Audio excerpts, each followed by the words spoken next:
아, 할렐루야. 아멘.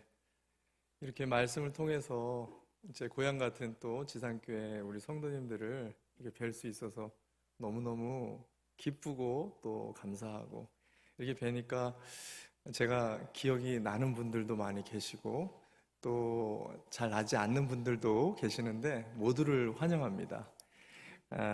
저는 지산교회에서 약 15년 전에 아까도 소개했듯이 중등부 전도사로 있다가 미국으로 유학을 가서 또 미국에서 개척해가지고 열심히 LA 근교 지역에서 사역하고 있는 박정환 목사라고 합니다.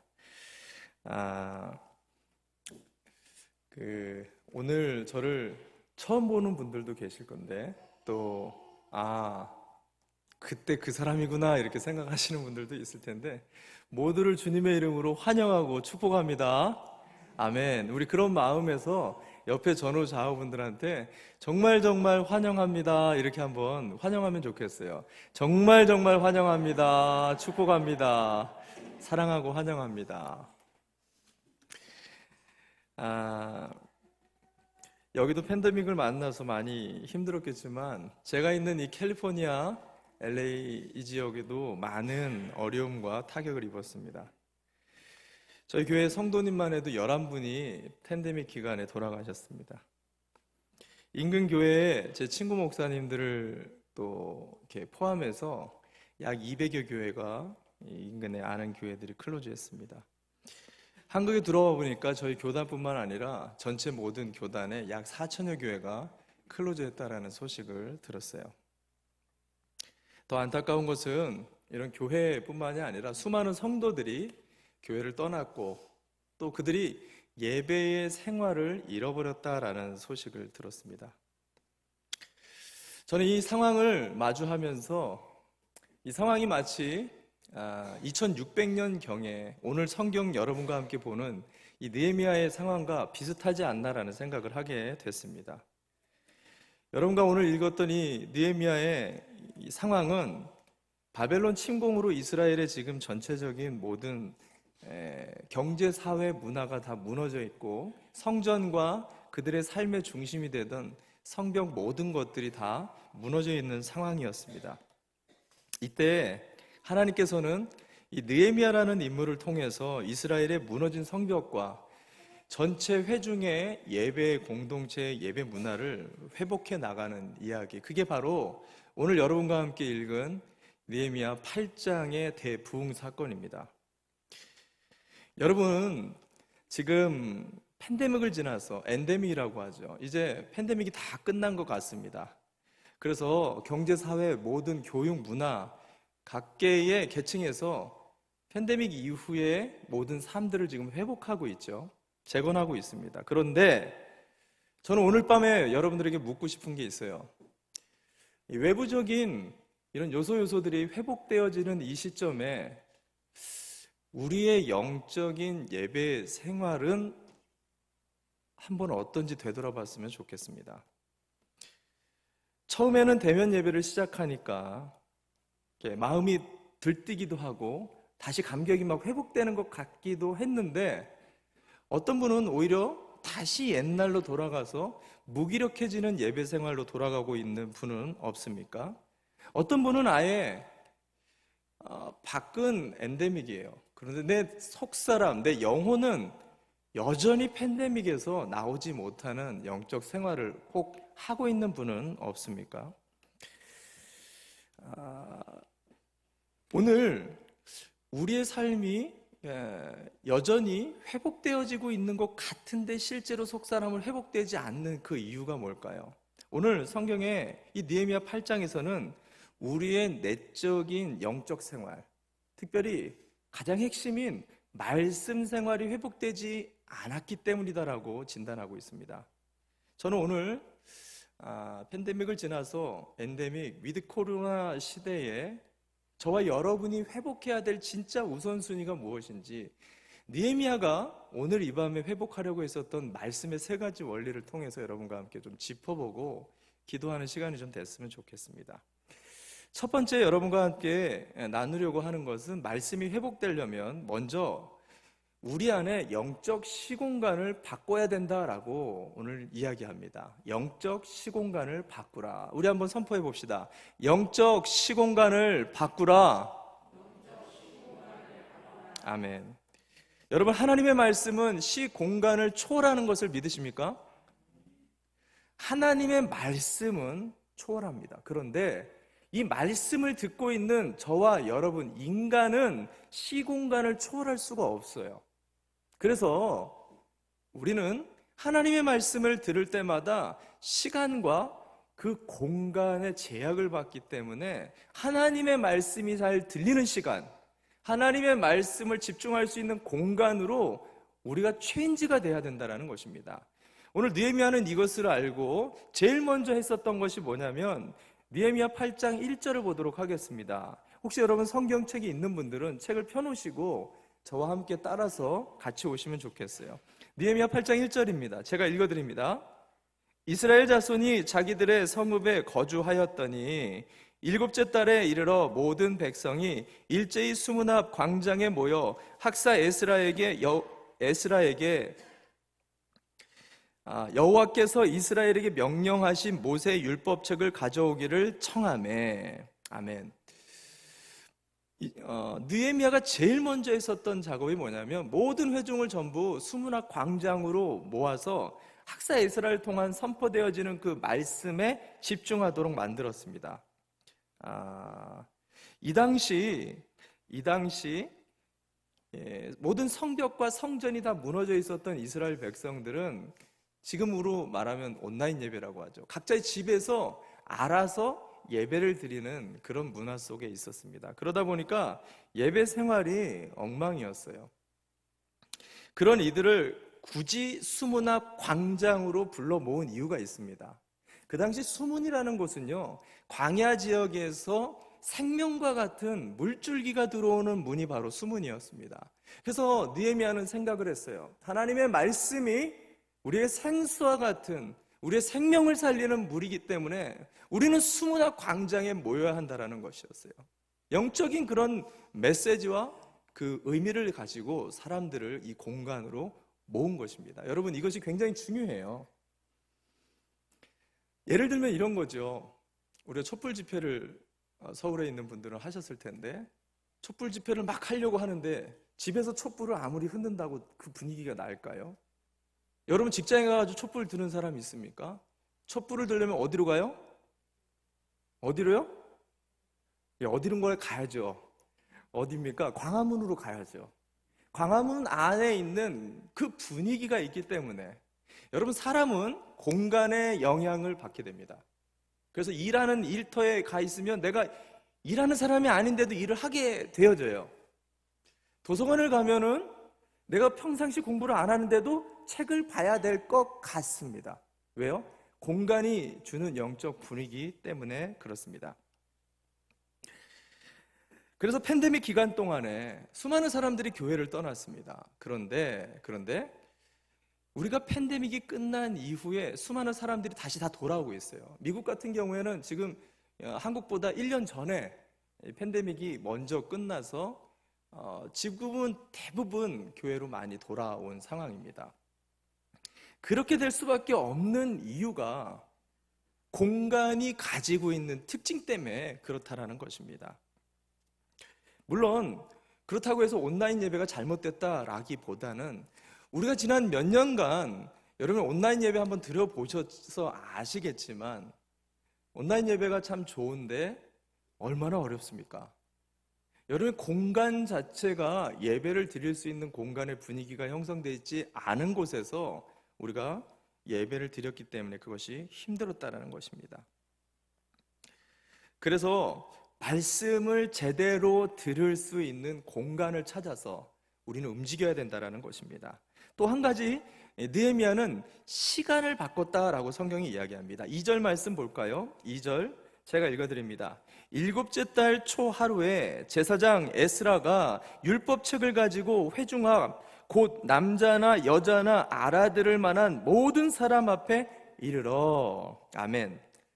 느헤미야는 이때 특별히 일곱째 달 초하루라는 표현을 강조합니다. 이 일곱째 달 초하루란 지금으로 말하면 7월 1일이라는 얘기를 하고 있어요. 그런데 실제 그 당시의 달력은 9월 달을 가리키고 있었습니다.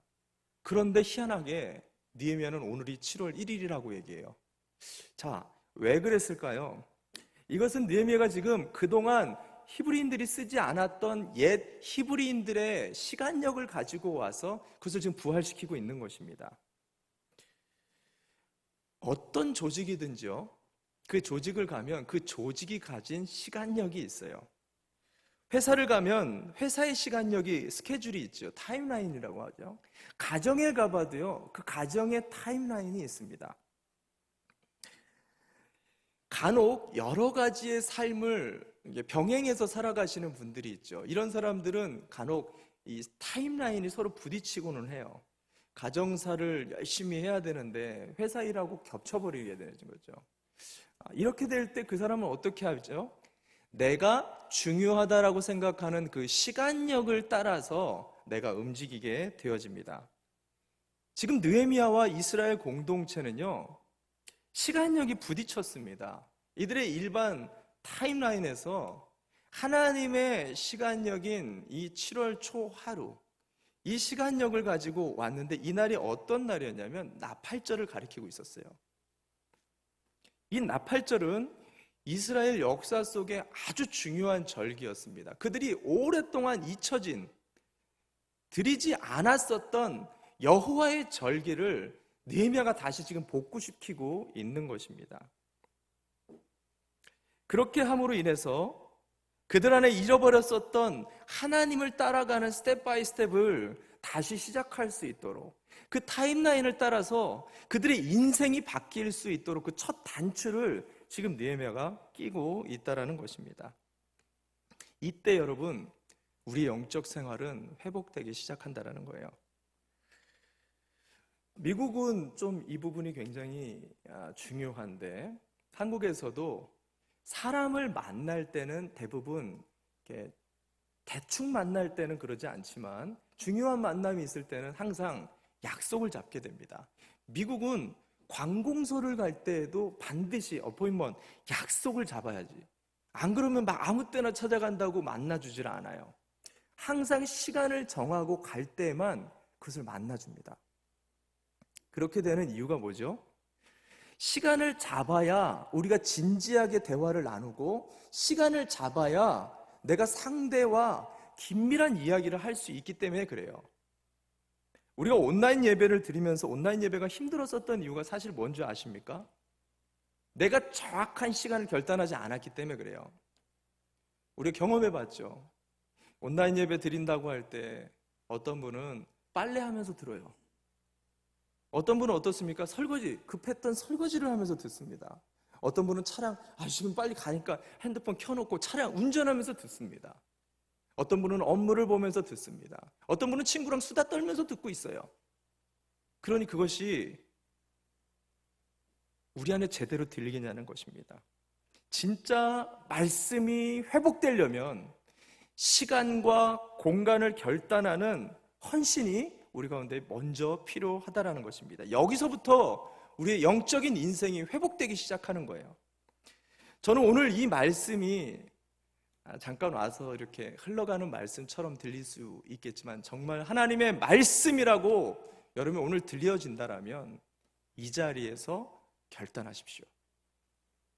하나님의 음성으로 들리는 분이 있다라면 내가 하나님의 예배의 자리, 예배 시간만큼은 다른 어떤 것과 내가 타협하지 않겠다라는, 여러분이 하나님을 존중히 여기시면 하나님이 여러분을 존중히 여긴다라고 말씀하고 있습니다. 그럴 때 예배가 살아나는 거예요. 예배가 화려한 프로그램이나 화려한 메시지나 화려한 수많은 사람들이 꼭 필요한 게 아닙니다.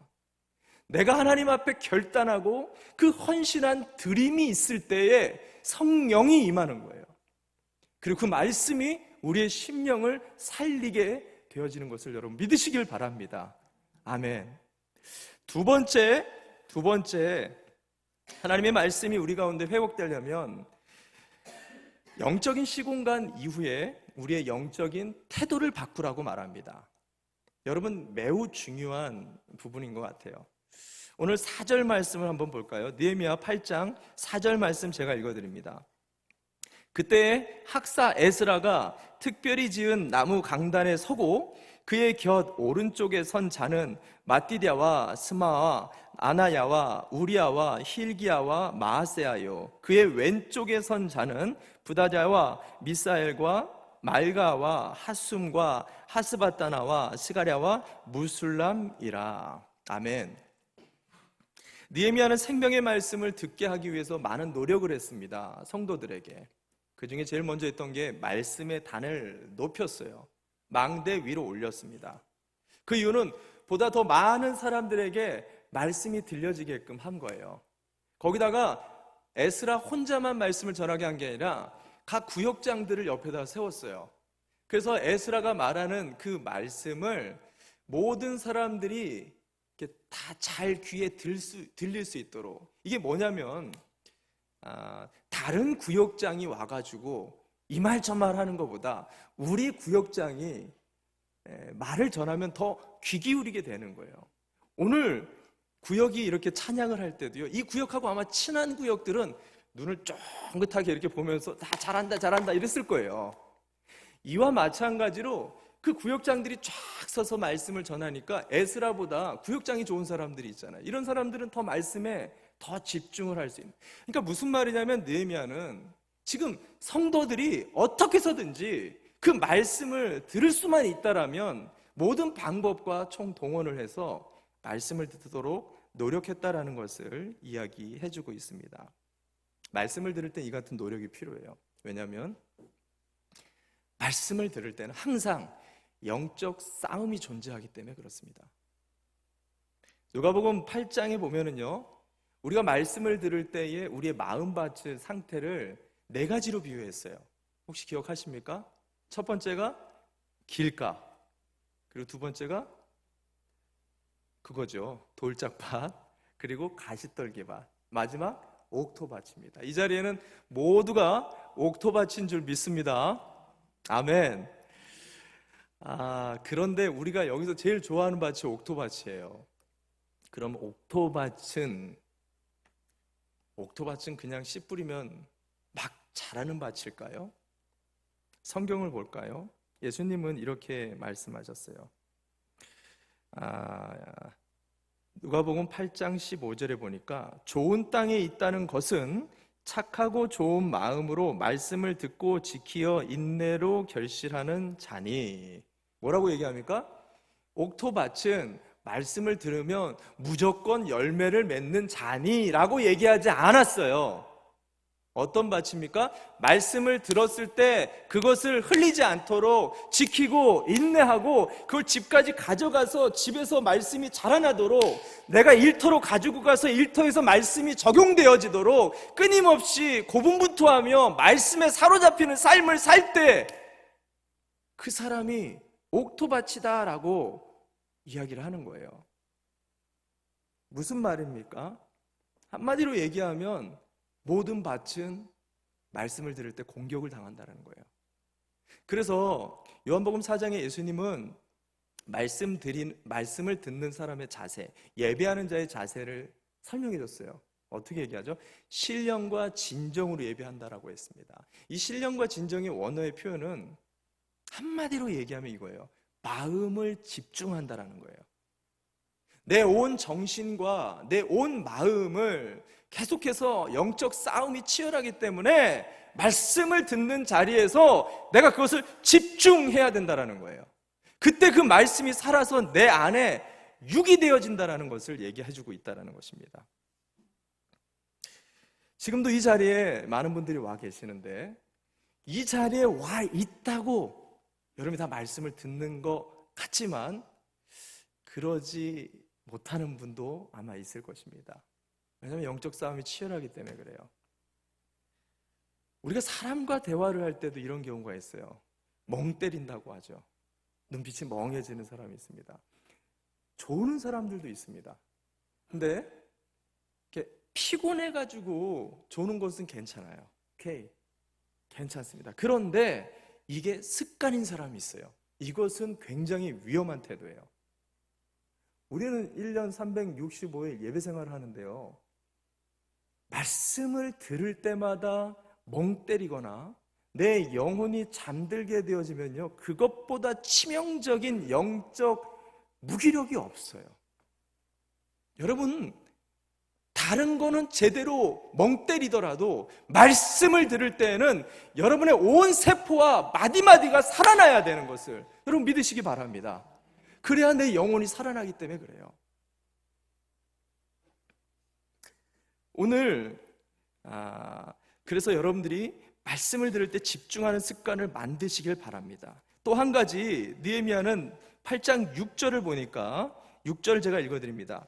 에스라가 위대하신 하나님 여호와를 송축하며 모든 백성이 손을 들고 아멘 아멘 하고 응답하고 몸을 굽혀 얼굴을 땅에 대고 여호와께 경배하니라. 아멘. 이들이 에스라가 막 말씀을 선포할 때마다 아멘 아멘 하면서 그냥 아멘 아멘만 한 게 아니에요. 얼굴을 땅에 엎드렸다라고 이야기합니다. 왜 그랬죠? 이들은 말씀이 곧 하나님인 것을 믿었어요.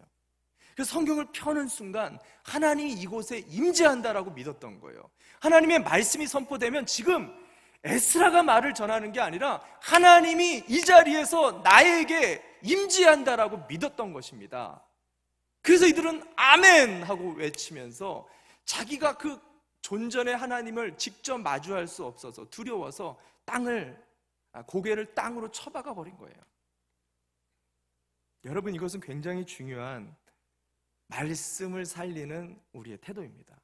여러분, 이 시간 한번 큰 소리로 한번 아멘 한번 외쳐보면 좋겠습니다. 할렐루야! 아멘! 아멘! 여러분, 아멘 하니까 어떠십니까? 아이고, 왜 갑자기 아멘 했지? 이런 분 혹시나 없으세요? 아멘 하는 순간 설교자도 인터랙티브, 여러분과 함께 에너지가 넘치게 되는데 이것뿐만 아니라 일단 내 영혼이 집중이 돼요. 그게 왜 그런 거냐면, 여러분, 예배에 우리는 설교자를 만나는 게 아니에요. 여러분, 말씀이신 하나님을 만나는 거예요. 아멘이라는 그 원어의 의미 자체가 하나님과 인터랙티브가 일어나요. 여러분을 의식하지 못하더라도 여러분의 영혼이 하나님을 마주하는 거예요. 그래서 여러분이 아멘을 하는 그 순간에 여러분 큰 소리로 못하더라도 창피하면 작은 소리라도 성경의 말씀을 선포하고 들을 때마다 여러분 아멘, 아멘 자꾸만 해보십시오. 제 말이 거짓말인지 진짜인지 여러분의 영혼이 말씀에 함께 요동을 하게 된다니까요.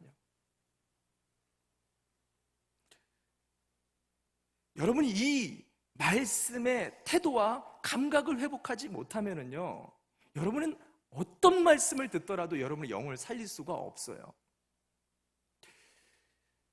저희 다섯째 아이가 6살입니다.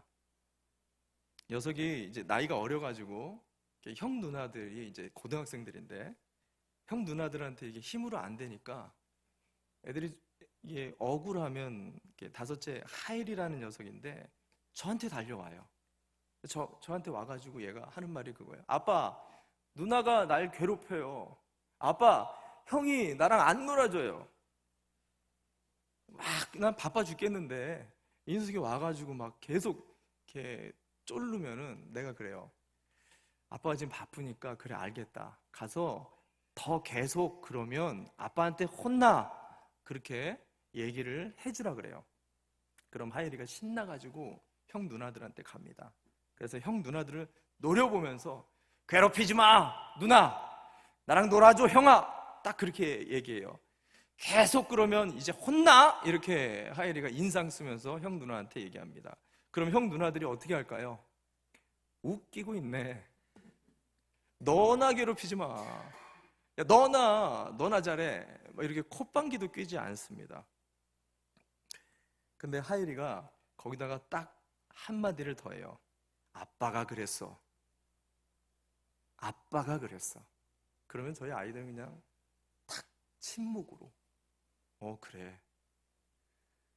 그 순간에 누나 형들은 이 말이 하일이가 했다라고 생각하고 그것을 그대로 믿었다라면 여전히 그 말이 어떤 말이든지 콧방귀도 뀌지 않고 영향을 받지 않았을 것입니다. 그런데 아빠의 말이라고 생각하는 순간 이들의 삶을 통제하는 그 말에 권세를 갖게 됐다라는 것입니다. 여러분, 말씀을 들을 때 그 말의 높이를 어디에다 두고 들으십니까? 말은 그 말을 하는 사람의 권세를 가지고 갑니다. 사람의 말로 여러분이 받게 되면 사람의 힘에 움직이게 되어지고 여러분은 사람의 말만 듣게 되고 사람을 보게 될 것입니다. 그런데 하나님의 말씀을 듣고 그 하나님의 말씀을 보고 그 하나님의 힘으로 움직이는 사람은 결국 하나님을 말씀 가운데 만나는 사람이 된다는 것입니다. 하나님은 24시간 무소부지하시고 언제나 우리에게 말씀하시는 하나님이세요. 근데 하나님이 이처럼 강단에서만이 아니라 여러분의 가정을 통해서, 가정의 자녀를 통해 또는 배우자를 통해서도 말씀하실 때가 있습니다. 여러분 직장 동료를 통해서도 말씀할 때가 있어요. 때로는 원수나 대적, 듣기 싫은 말들을 통해서도 하나님 말씀하십니다. 근데 그럴 때 사람의 말로 받지 말아보세요. 하나님이 주시는 말씀으로 받아보십시오. 그럼 그 말에 권세를 갖게 되어집니다. 그리고 그 말이 나를 끌고 가게 돼요. 그렇게 되어질 때 내 영혼이 살아나기 시작하는 것입니다. 여러분, 말씀의 권세를 회복하는 우리 지상교회 모든 성도들 되시기를 주님의 이름으로 축원합니다. 아멘. 마지막으로 세 번째, 정말 말씀의 생활이 회복되려면 영적 시공간을 바꿀 뿐만 아니라 우리가 가진 영적인 태도, 말씀에 대한 태도를 바꿔야 합니다. 그리고 마지막으로는 영적 리듬을 바꿔야 합니다. 말씀에는요, 일정한 리듬이 존재합니다. 이거를 알 때 말씀 안에 있는 그 리듬으로 춤을 추면서 우리가 말씀을 들을 수가 있습니다.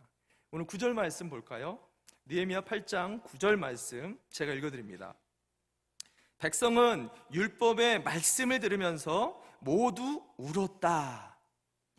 백성은 에스라 학사의 말씀을 들으면서 모든 사람들이 똑같이 반응을 했는데 울었다라고 표현합니다. 자, 첫 번째 리듬이 시작됐습니다. 그 리듬은 뭐냐면 말씀을 들었다라고 이야기해요. 첫 번째 리듬은 말씀을 잘 듣는 거에서 시작합니다. 제가 아까도 이야기했지만 말씀을 듣는 자리에서는 우리가 집중하는 태도가 가장 중요합니다. 아까도 이야기했지만 사람이 만났을 때 요즘에는 젊은 사람들은 핸드폰을 가지고 만나더라고요. 사람이 앞에 있는데도 핸드폰 보면서 이렇게 얘기를 해요. 그러니까 무슨 말을 해도 이렇게 건성으로 듣게 되어지는 거죠. 그런데 사람을 만났을 때 홈폭 빠지는 사람이 있습니다. 내가 막 무슨 말을 하면은 막 정말 그랬어? 어떤 말을 하면 막 펑펑 같이 울어주면서 그것에 반응하는 사람이 있어요. 이런 사람 어떤 사람입니까? 말 속에 들어간 사람입니다. 이렇게 말 속에 들어간 사람에게 일어나는 두 번째 리듬이 있어요. 그것이 바로 오늘 성경은 회개됐다라고 얘기합니다. 회개. 하나님의 말씀이 제대로 들어가는 사람에게는 두 번째 리듬이 발생하는데 그것은 바로 회개의 역사가 일어난다라는 것입니다. 히브리 기자가 그렇게 말했어요. 하나님의 말씀은 좌우의 날선 어떤 검보다도 예리하여 우리의 보이지 않는 심령과 우리의 골수를 쪼갠다라고 표현을 했습니다. 하나님의 말씀이 들려지는 그 자리에 여러분이 있다라면 나도 모르게 나의 잘못이 생각나요. 내가 하나님 앞에 왜 지난주 그렇게 살았지? 내가 오늘 남편한테, 내 와이프한테, 내 자녀한테 내가 왜 그런 말을 했을까? 내가 직장에서 왜 게을리 일했지? 내가 지난주 주일 말씀을 이렇게 들었는데 왜 오늘 이렇게 살았을까? 이와 같은 다양한 회개가 하나님의 말씀을 들을 때에 아무도 몰라요. 그런데 내 심령을 터치하고 찌른다라는 거예요. 그게 말씀의 능력이라고 얘기하는 것입니다. 이것이 두 번째 리듬이에요.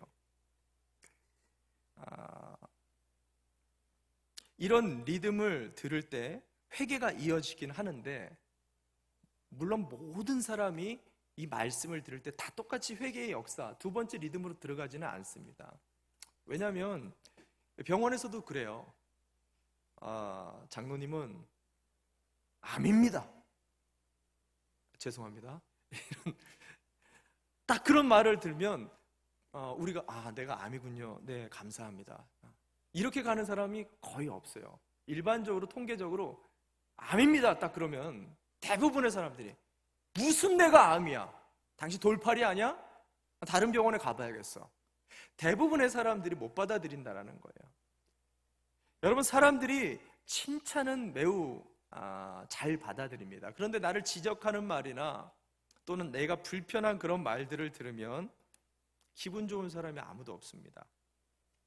오히려 그 말을 한 사람을 피해 다니죠. 그 사람과 절교합니다. 근데 여러분, 나의 허물과 나의 단점, 내가 만날 때마다 찔림이 일어나는 그런 사람들이 있을 때 그 사람을 미워하지 마십시오.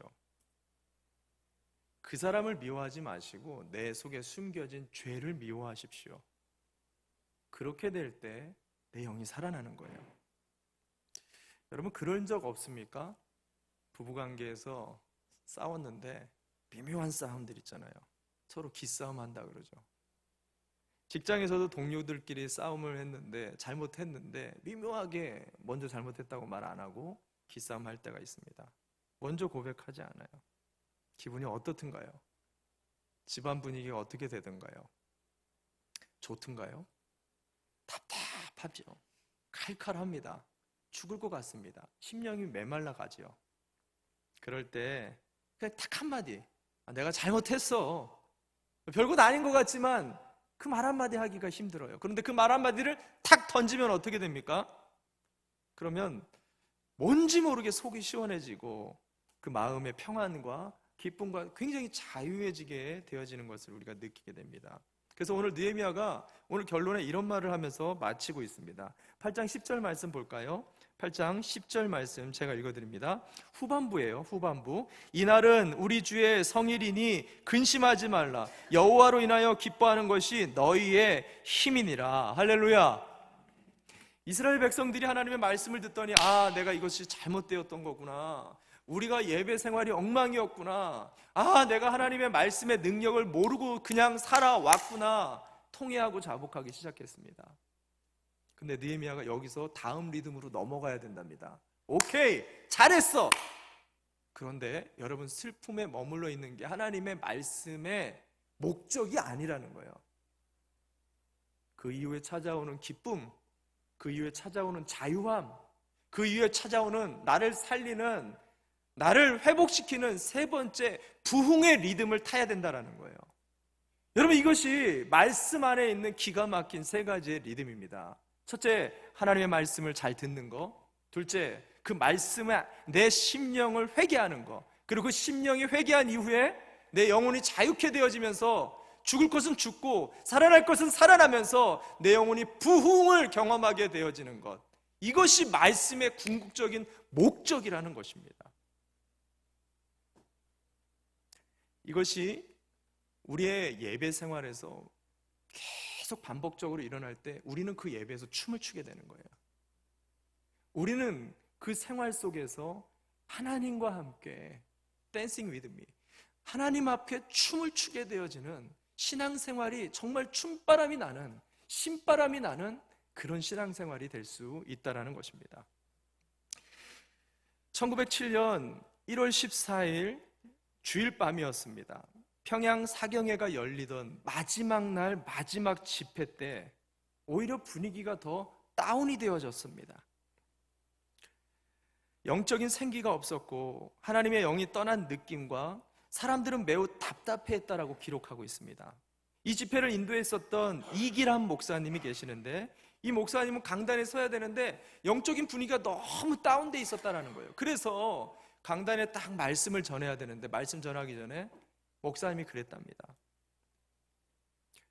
왜 우리의 집회가, 그것도 마지막 집회가 이처럼 은혜가 떨어졌을까요? 왜 우리의 집회가, 우리의 예배가 이처럼 은혜가 떨어지고 있는 것일까요? 그러자 모든 회중은 전부 침묵이었습니다. 그때 벌벌 떨면서 한 사람이 울며 일어나 고백합니다. 바로 나 때문인 것 같습니다. 그는 장로였고 그 당시 신학생이었었던 길선주 장로였습니다. 그는 갑자기 부르르 떨며 엎드려 통회하면서 울부짖기 시작했습니다. 그리고 이렇게 고백합니다. 나는 아간 같은 놈입니다. 친구가 죽어가며 아내 대신 맡긴 돈을 제 마음대로 가로챘습니다. 주님, 저 같은 놈도 용서해 주실 수 있나요? 이 고백을 듣던 옆에 있는 또 다른 사람들 안에서 똑같은 울음소리가 들리기 시작했습니다. 여기저기.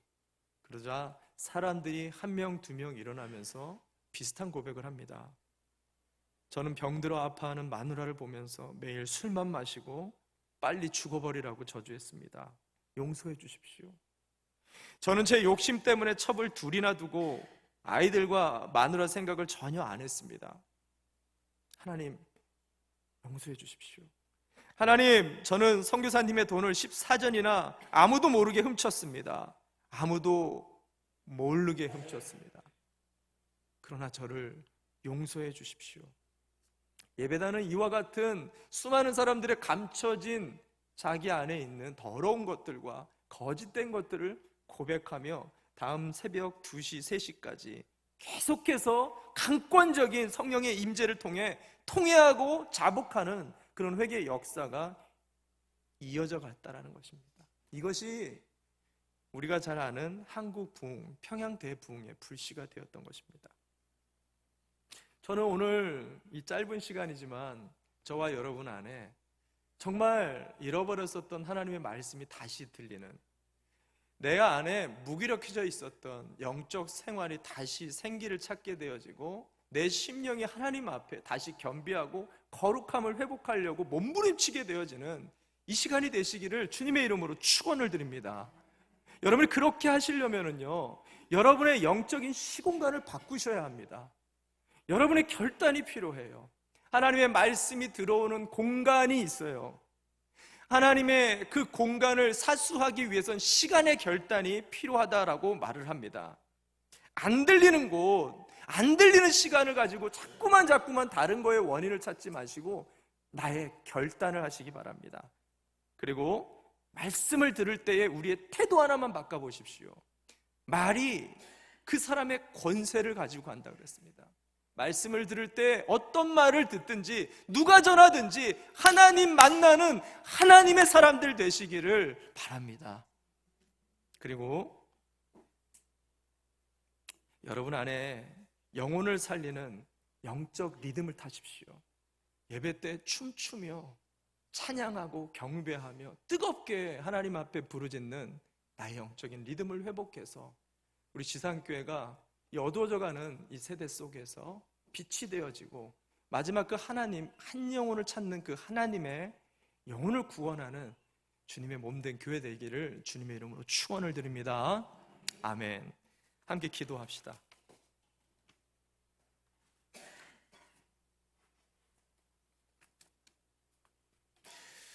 제가 기도하겠습니다. 참 좋으신 하나님 아버지, 이 시간 하나님의 말씀이 우리 가운데 선포된 것을 믿습니다. 성도들의 마음과 심령 속에 나지막하게 결단했다라면 성령 하나님 기름 부어주시고 그들의 헌신과 결단을 받아 주시옵소서. 시간을 결단합니다. 장소를 결단합니다. 내 몸과 마음을 하나님의 말씀 앞에 엎드립니다. 내가 주님의 음성을 들을 때마다 고개를 숙이게 하시고 아멘으로 화답하게 하시며 영적인 그 태도를 주님의 음성 가운데 포커스할 수 있도록 이 시간 성령으로 충만하게 기름 부어 주시옵소서. 모든 세대를 초월하시고 시공간을 초월하시는 하나님의 살아계신 좌우의 날선 어떤 것보다 예리한 그 말씀이 내 속에 죄를 보게 하여 주시고 사람을 미워하기보다 죄를 미워하게 하여 주시며 내 삶과 인생을 붙드는 게 아니라 하나님 붙들고 다시 내 영혼을 살릴 수 있는 귀한 성도들 되게 하여 주시옵소서. 마지막 시대이고 어두워져가는 시대 속에 가정을 위해 몸부림치는 귀한 성도들이 있습니다. 자녀를 위해 기도하는 성도들이 있습니다. 배우자를 위해, 주변 이웃들을 위해 기도하는 성도들의 기도 가운데 역사하여 주셔서 하나님 귀한 영혼의 구원을 맛보게 하여 주시고, 하나님의 말씀의 능력을 가지고 나만 살아날 것이 아니라 가정을 살리고 이웃을 살리는 하나님의 마지막 시대에 거룩한 주의 딸과 아들들 되게 하여 주시옵소서. 온 마음을 다해 축복합니다. 감사드리며 예수님의 이름으로 기도드립니다. 아멘. 아멘.